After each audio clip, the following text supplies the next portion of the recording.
Welcome to the show that takes up no more than 5 minutes of your time, but could help you gain massive real estate knowledge. It's 5 Minutes in Real Estate with best-selling author Shane Willis.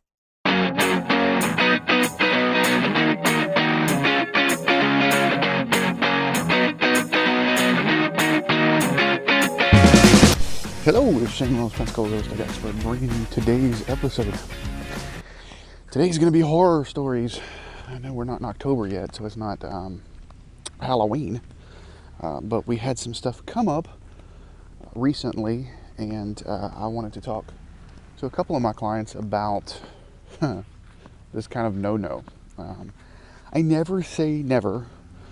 Thank you, Justin Bieber, for now putting that song back in my head. So in real estate, no two deals are ever the same, and I never say never, but I highly, did I mention the word highly,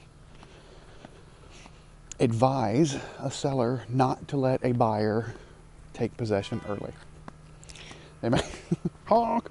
There may be some reasons why it's okay, but I'm going to tell you a couple of stories that have happened around the country that will make you think twice. You've got legal, insurance, and repair issues. Okay, so what I'm saying is, hey, Mr. Seller, Mrs. Seller, we're supposed to close in a week. Can I?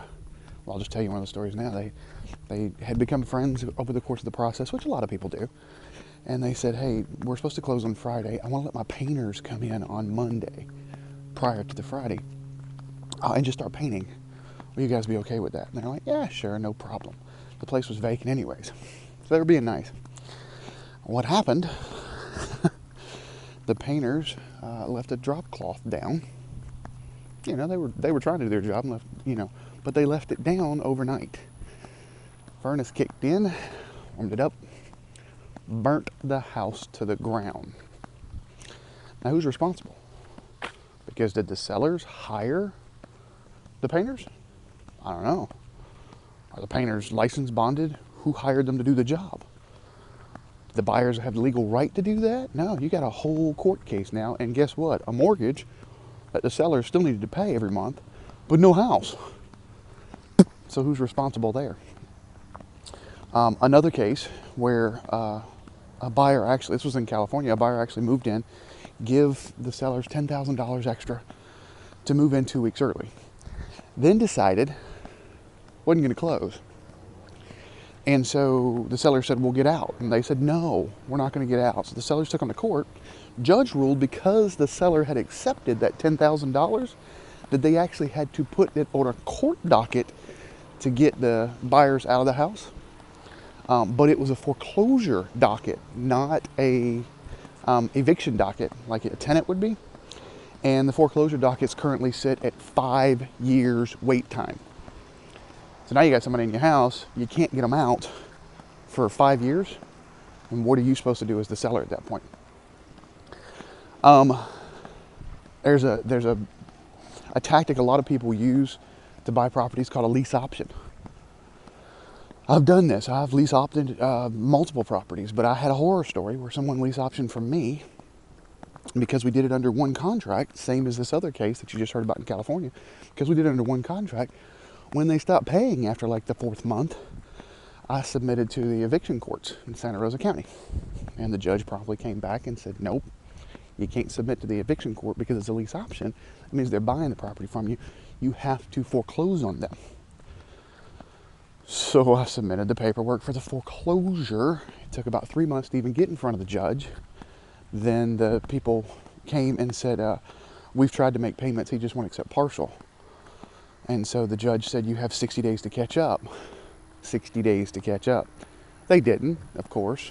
So we had to wait another 4 months to get back in front of the judge. The judge then gave them another 90 days to move out. All this time, it wound up being 19 months. 19 months, I didn't receive a payment. The whole time we went through that process, I didn't receive a payment. So, letting people move in early or being a lease option, as a seller, 99.999% of the time, you don't want to do that. Now, there are exceptions to it. So let's talk about what happens with the exceptions, and how you can get that done. If you want to properly protect all the parties, both you as the seller and the buyer, you need 2 separate agreements. You're going to need the purchase agreement that they're buying the property, and you're going to need a lease. They're going to need to put a deposit down on the purchase, and the lease is going to need a deposit too. The lease just needs to be a regular lease. So you need to put a deposit down. You need to put first month's rent, all the other stuff. All the stuff that you would as a regular lease, and it's 2 separate documents. All right? You have to treat the transactions as being separate. Everybody needs to understand and agree. I almost go overboard now by signing a document that I just typed up that said everybody agrees that the purchase agreement has nothing to do with the lease. So you need to make sure they're both separated. Take a ton of pictures before the buyers move in. And this is on both sides. So I not only take pictures, but I take a video. We all got phones now that can take video. I walk through the house with a video, talking, upload it to YouTube, and just put it as unpublished. You know, it doesn't need to be published, but unpublished there. Or private. You can even mark it private. And make sure you get every aspect of that property. And finally, one thing a lot of people don't think about is purchase a home warranty. There are warranties out there. Home warranty companies, a lot of them, have what they call a seller side warranty. So you're not just buying it when the buyer closes, but it will actually start the warranty now while you're still getting the contract and while you're even listed. There's some properties I have that I put a home warranty on it immediately when we listed. It may be listed for 2 months. But, you know, the person's in, one client I'm thinking about, she has moved back to China. So we needed a warranty just in case the fridge went out. So we put a home warranty on it. It cost a few $100 more at closing, but it's covered now. If you're going to lease option or you're going to let somebody move in early, get a home warranty. Because if you've ever bought a property, it's inevitable. You know, the first month or something, it's like the house knows that ownership's changed, and so it wants to break a few things. A few things are going to break. Get the home warranty so nobody's having to worry about who's responsible for it. It's the warranty. Put that in any lease, that all the responsibilities on the lease belong to the buyer. You have got to. This is a real tricky, and I know I'm starting to see more of it come up again. Lease options are coming back again because people say, hey, look, you know, I sold my house. I've got like 4 days before we close, and I have no place to live. I have actually had a buyer come to me and say that, and I told the buyer's agent, hey, no, we can't do that. We just can't. And so we worked out a way to get them in a hotel room for 4 days. They were not as happy. They would rather move in, but they kind of understood my point once I explained all the stuff that I was protecting them as well as me, because we don't want to get that many lawyers involved and all kinds of stuff. So put them in a hotel if you have to. Figure out something else, because I mean, again, they're doing work. What happens if they didn't get the right permits to do any work? They did some plumbing work, didn't get the right permits, didn't pull it, then didn't close. Now you have unpermitted work, which could absolutely hurt you. There's 1,000 reasons why you can't do it. What's up, man? 1,000 reasons why you can't do it. Just don't do it. Just don't do it. Unless there's an absolute fantastic reason, which everybody's going to tell you there is. I would find another way around it. I personally avoid that at all costs now. So, anyways, my partner loves his car. This guy is hilarious. Of course, at 6'2", that particular neighbor's the only one that it's been a long time since I have to actually crank my neck and look up, because I'm 6'2".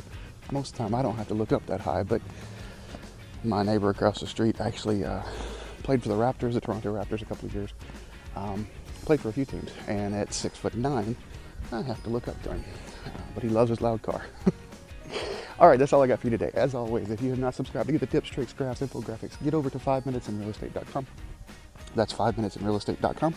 Also, if you haven't subscribed to your player of choice so you can get these notifications when they come up every day, get over to Spotify, Google Play, iTunes, SoundCloud, iHeartRadio, YouTube, whatever.